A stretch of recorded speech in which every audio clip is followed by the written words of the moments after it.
ಕನ್ನಡಿಗರಿಗೆಲ್ಲರಿಗೂ ನಮಸ್ಕಾರ. ಕನ್ನಡ ಮಾಧ್ಯಮದ ಮತ್ತೊಂದು ವಿಡಿಯೋಗೆ ನಿಮ್ಮೆಲ್ಲರಿಗೂ ಪ್ರೀತಿಯ ಸ್ವಾಗತ. ಇವತ್ತಿನ ವಿಡಿಯೋದಲ್ಲಿ ನಾವು ಮಾತಾಡೋದಕ್ಕೆ ಹೊರಟಿರೋದು ವೆನಿಲಾ ಫ್ಲೇವರ್ ಬಗ್ಗೆ. ವೆನಿಲಾ ಯಾರ ಬಾಯಲ್ಲಾದರೂ ನೀರುರಿಸುವಂಥ ಫ್ಲೇವರ್, ಬಹಳ ಸುಲಭವಾಗಿ ಸಿಗುವ ಮತ್ತು ಬಹಳ ಕಡಿಮೆ ಬೆಲೆಗೆ ಸಿಗುವಂತಹ ಒಂದು ಫ್ಲೇವರ್. ಬೇಕರಿನಲ್ಲಿ ವೆನಿಲಾ ಅಂತ ಅಂದ ತಕ್ಷಣ ವೆರೈಟಿ ಆಫ್ ಫುಡ್ಸ್ ಅಥವಾ ವೆನಿಲಾದಿಂದ ರೆಡಿ ಮಾಡಿರೋ ಬೇರೆ ಬೇರೆ ಆಹಾರಗಳನ್ನು ನಿಮಗೆ ಅವ್ರು ಕೊಡ್ತಾರೆ. ಅಂದರೆ ಅಷ್ಟು ಸುಲಭವಾಗಿ ಸಿಗುವ ಮತ್ತು ಬಹಳ ಜನ ಇಷ್ಟಪಡುವಂಥ ಒಂದು ಫ್ಲೇವರ್ ವೆನಿಲಾ. ಆದರೆ ಈ ವೆನಿಲಾವನ್ನು ನೀವು ತಿನ್ನಬೇಕಾ ಬೇಡವಾ? ಈ ವೆನಿಲಾ ನೀವು ತಿಂತಾ ಇರೋದು ಒರಿಜಿನಲ್ಲ ಡೂಪ್ಲಿಕೇಟಾ? ಈ ವಿಡಿಯೋದಲ್ಲಿ ನಿಮಗೆ ಸಂಪೂರ್ಣ ಮಾಹಿತಿಯನ್ನು ಕೊಡ್ತಾ ಹೋಗ್ತೀನಿ. ಅದಕ್ಕೂ ಮುನ್ನ ಕನ್ನಡ ಮಾಧ್ಯಮವನ್ನು ನೀವು ಸಬ್ಸ್ಕ್ರೈಬ್ ಮಾಡಿಲ್ಲ ಅಂತಂದರೆ ಮೊದಲಿಗೆ ಸಬ್ಸ್ಕ್ರೈಬ್ ಮಾಡಿ, ಆಮೇಲೆ ಬೆಲ್ ಬಟನನ್ನು ಒತ್ತಿ ಮತ್ತು ಈ ವಿಡಿಯೋ ಕೊನೆವರೆಗೂ ನೋಡಿ. ವಿಡಿಯೋ ಇಷ್ಟ ಆದರೆ ಲೈಕ್ ಮಾಡೋದನ್ನು ಮರಿಬೇಡಿ. ನಾವು ವೆನಿಲಾ ಬಗ್ಗೆ ಮಾತಾಡ್ತಾ ಇದ್ವಿ. ವೆನಿಲಾ ಅನ್ನೋದು ಒಂದು ಸಸ್ಯಜನ್ಯ, ಅಂದರೆ ಒಂದು ಸಸ್ಯದಿಂದ ಹುಟ್ಟುವ ಒಂದು ಕೋಡು. ಆ ಕೋಡನ್ನು ಸುಮಾರು 5 ರಿಂದ 6 ತಿಂಗಳುಗಳ ಕಾಲ ಮಿಥೇನ್ ಆಲ್ಕೋಹಾಲಲ್ಲಿ ಅದ್ದಿ ಇಟ್ಟಾಗ ಅದರಿಂದ ಹುಟ್ಟುವಂತಹ ಒಂದು ಫ್ಲೇವರ್ ಅದು ವೆನಿಲಾ. ಅದು ಈಟೇಬಲ್ ಅಥವಾ ತಿನ್ನಬಹುದಾಗಿರುವಂಥ ಒಂದು ಫ್ಲೇವರ್. ಆ ವೆನಿಲಾ ಫ್ಲೇವರ್ ಪ್ರಪಂಚದಲ್ಲೇ ಅತ್ಯಂತ ದುಬಾರಿ ಇರುವ 2ನೇ ಫ್ಲೇವರ್. ಮೊದಲನೇ ಸ್ಥಾನದಲ್ಲಿ ಕೇಸರಿ ನಿಲ್ಲುತ್ತೆ, ಸ್ಯಾಫ್ರನ್ ಅಂತ ನಾವು ಮಾತಾಡ್ತೀವಿ. 2ನೇ ದುಬಾರಿ ಫ್ಲೇವರ್ ಆಗಿರೋ ವೆನಿಲಾ ಇಷ್ಟು ಸುಲಭವಾಗಿ, ಅಂದರೆ 5 ರೂಪಾಯಿ ಕೇಕಲ್ಲೂ, 10 ರೂಪಾಯಿ ಕೇಕಲ್ಲೂ, ಕೆಜಿಗೆ 250 ರೂಪಾಯಿ ಕೊಡೋ ಕೇಕಲ್ಲೂ ಸಿಗುತ್ತೆ. 5 ರೂಪಾಯಿ ಕಪ್ ಐಸಲ್ಲೂ ವೆನಿಲಾ ಫ್ಲೇವರ್ ಸಿಗುತ್ತೆ. ಅಥವಾ ಬೇರೆ ಬೇರೆ ಐಸ್ ಕ್ರೀಮ್ ಫ್ಲೇವರ್ಸ್ಗಳಲ್ಲೂ ಕೂಡ ವೆನಿಲಾ ಭಾಳ ಫೇಮಸ್ ಆಗಿದೆ. ಅಂತಂದರೆ ನಾವು ತಿಂತಾ ಇರೋದು ಒರಿಜಿನಲ್ ವೆನಿಲಾನ ಅಥವಾ ಡೂಪ್ಲಿಕೇಟ್ ವೆನಿಲಾನ ಅನ್ನೋ ಡೌಟ್ ಅಂತೂ ಸಾಮಾನ್ಯವಾಗಿ ನಮಗೆ ಬಂದೇ ಬರುತ್ತೆ. ನೀವು ಅಂದ್ಕೊಂಡಿರೋದು ನಿಜ. ನೀವು ತಿಂತಾ ಇರೋದು ಒರಿಜಿನಲ್ ವೆನಿಲಾ ಅಲ್ಲ, ನಾವು ತಿಂತಾ ಇರೋದು ಡೂಪ್ಲಿಕೇಟ್ ವೆನಿಲಾ. ಹಾಗಾದರೆ ಈ ವೆನಿಲಾ ಹೇಗೆ, ಇದು ಎಷ್ಟಪ್ಪ ಕಾಸ್ಟು, ಇದಕ್ಕೆ ಎಲ್ಲ ವಿಚಾರಗಳನ್ನು ಒಂದೊಂದಾಗಿ ಹೇಳ್ತಾ ಹೋಗ್ತೀನಿ. ಬೀವರ್ ಅನ್ನೋ ಒಂದು ಪ್ರಾಣಿ ಇದೆ.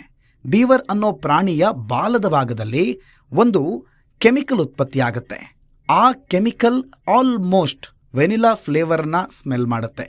ಕ್ಯಾಸ್ಟರಸ್ ಅಂತ ಇರುತ್ತೆ.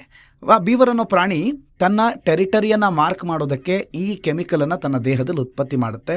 ಆಲ್ಮೋಸ್ಟ್ ಆ ಬೀವರ್ ಅನ್ನೋ ಪ್ರಾಣಿ ಹೆಚ್ಚು ಕಮ್ಮಿ ನೀರ್ನಾಯಿ ಥರ ಇರುತ್ತದು. ಆ ನೀರ್ನಾಯಿ ಥರ ಇರೋ ಪ್ರಾಣಿ ಇಡೀ ದೇಹ ಈ ಸ್ಮೆಲ್ಲಲ್ಲೇ ಇರುತ್ತೆ. ಕ್ಯಾಸ್ಟರಸ್ ಅನ್ನುವಂಥ ಕೆಮಿಕಲ್ ಉತ್ಪತ್ತಿ ಆಗುತ್ತೆ ಕ್ಯಾಸ್ಟರ್ ಗ್ಲ್ಯಾಂಡ್ಸ್ಗಳ ಮುಖಾಂತರವಾಗಿ.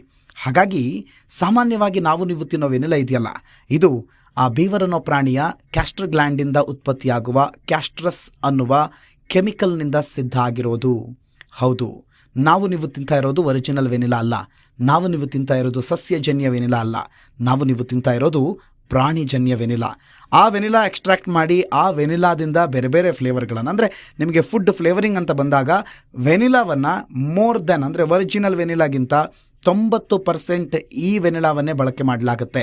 ಅದು ಬೇಕರಿ ಪ್ರಾಡಕ್ಟ್ ಆಗಿರಬಹುದು, ಬೇರೆ ಬೇರೆ ಕೇಕ್ ಆಗಿರಬಹುದು, ಮಗದೊಂದು ಎಲ್ಲದರಲ್ಲೂ ಕೂಡ ಬಹಳ ಸುಲಭವಾಗಿ ಸಿಗುವ ಕ್ಯಾಸ್ಟ್ರಸ್ ಕೆಮಿಕಲ್ನಿಂದ ಸಿದ್ಧ ಮಾಡಿರುವ ವೆನಿಲಾವನ್ನೇ ಬಳಕೆ ಮಾಡೋದು. ಒರಿಜಿನಲ್ ವೆನಿಲಾ ಅಲ್ಲ. ಒಂದು ವೇಳೆ ಒರಿಜಿನಲ್ ವೆನಿಲಾದ ಕೇಕ್ ನಿಮಗೊಂದು ವೇಳೆ 1 kg ಕೇಕು, ವೆನಿಲಾ ಫ್ಲೇವರ್ನ ಕೇಕು ಒರಿಜಿನಲ್ ವೆನಿಲಾದಿಂದ ಬೇಕು ಅಂತಂದರೆ ಮಿನಿಮಮ್ ಕಾಸ್ಟ್ ಅದಕ್ಕೆ 5,000ಕ್ಕಾಗುತ್ತೆ. 5,000ಕ್ಕಿಂತ ಕಡಿಮೆ ಸಿಗೋ ಸಾಧ್ಯತೆಯೇ ಇಲ್ಲ. ಅದು 5,000ದಿಂದ 50,000ವರೆಗೂ ಕೂಡ ನೀವು ಎಕ್ಸ್ಟೆಂಡ್ ಆಗಬಹುದು. ಆದರೆ ನಮಗೆ 1 kgಗೆ 250 ರೂಪಾಯಿ ಕೊಟ್ಟು ವೆನಿಲಾ ಕೇಕ್ ಸಿಗುತ್ತೆ ಅಂತಂದರೆ ಅದು ಈ ಕ್ಯಾಸ್ಟ್ರಸ್ ಅನ್ನೋ ಕೆಮಿಕಲ್ನಿಂದ, ಇನ್ನೂ ಸುಲಭವಾಗಿ ಹೇಳಬೇಕಾದ್ರೆ ನೀರು ನಾಯಿ ಅದರ ಬಾಲದಿಂದ ಉತ್ಪತ್ತಿ ಆಗುವ ಕೆಮಿಕಲ್ನಿಂದ ತಯಾರು ಮಾಡಿರೋ ವೆನಿಲಾ. ಹಾಗಾಗಿ ವೆನಿಲಾ ಕೇಕು ಫ್ಲೇವರು ಇಷ್ಟ ಆಗೋರಿಗೆ, ವೆನಿಲಾ ಕೇಕ್ ಅಂದರೆ ಜೀವ ಬಿಡೋರಿಗೆ ಈ ವಿಡಿಯೋ ನೀವು ತೋರಿಸಲೇಬೇಕು. ಅವ್ರು ಇನ್ಮೇಲೆ ವೆನಿಲಾ ತಿನ್ನೋದನ್ನು ಬಿಡಬೇಕು. ಯಾಕಂದರೆ ನೀವು ತಿಂತಾ ಇರೋದು ಆರೋಗ್ಯಕರ ಫುಡ್ ಅಲ್ಲ. ಇದು ನಮ್ಮ ಜೀವನವನ್ನು, ನಮ್ಮ ದೇಹವನ್ನು ಅತಿ ಬೇಗ ಹಾಳು ಮಾಡುವಂಥ ಒಂದು ಫುಡ್ಡು. ಹಾಗಾಗಿ ಈ ವಿಡಿಯೋವನ್ನು ನಿಮ್ಮವ್ರಿಗೆ ಮೊದಲಿಗೆ ಕಳಿಸಿ. ಅದರಲ್ಲೂ ವೆನಿಲಾ ಫ್ಲೇವರ್ ಇಷ್ಟ ಅಂತ ಬಾಯಿ ಚಪ್ಪರ್ಸ್ಕೊಂಡು ತಿನ್ನೋ ನಿಮ್ಮ ಸ್ನೇಹಿತರಿಗೆ ಮೊದಲು ಈ ವಿಡಿಯೋ ನೋಡೋದಕ್ಕೆ ಹೇಳಿ. ಮತ್ತು ಈ ವಿಡಿಯೋ ನಿಮಗೆ ಇಷ್ಟ ಆದರೆ ಕೊನೆಗೊಂದು ಲೈಕ್ ಮಾಡೋದನ್ನು ಮರಿಬೇಡಿ. ಇದು ಇವತ್ತಿನ ಕನ್ನಡ ಮಾಧ್ಯಮದ ವಿಶೇಷ. ನೋಡ್ತಾ ಇರಿ ಕನ್ನಡ ಮಾಧ್ಯಮ. ನಮಸ್ಕಾರ.